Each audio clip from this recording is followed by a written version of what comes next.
In the last video, I asked for your opinion on how to place the camera for my game, and the responses are pretty diverged.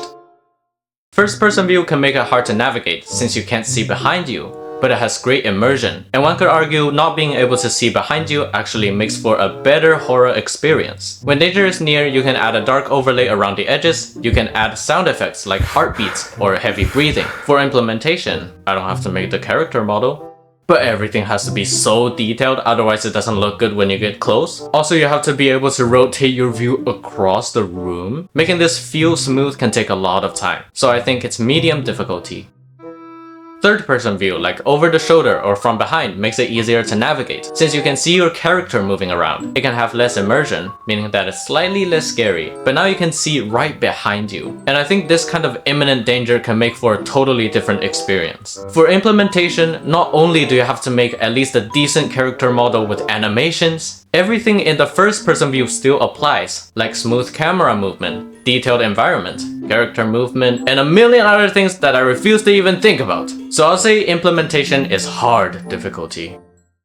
Another option is the side-scroller camera, which is the one I'm using right now. With this camera, you can basically see everything. On one hand, it's a lot easier to navigate. On the other hand, it means making the game scary becomes really hard, but doesn't mean it's impossible. Boat. Why did I say boat? Boat.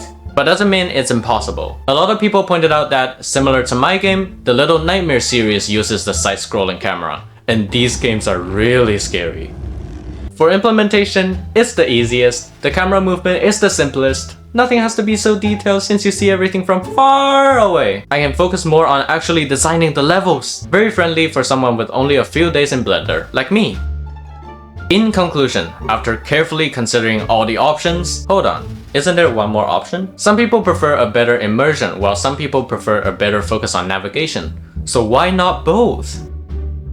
What if we provide a way for the game to switch between first person and third person? One problem is that switching between perspectives can break immersion, it can disrupt the original experience, and something designed for, say, first person might not work in third person. You might say this problem can be avoided by careful designing, and I would agree. But what about implementation? You need to carefully design, animate, and balance the camera and character in both perspectives, make sure switching camera won't ruin the experience, and design everything with the constraint that it has to work in both points of view. It is nightmare difficulty. No pun intended. Well, I guess I'm keeping my side-scroller camera for a little longer. But let me know in the comments if you disagree with my opinions. Also, I made a key.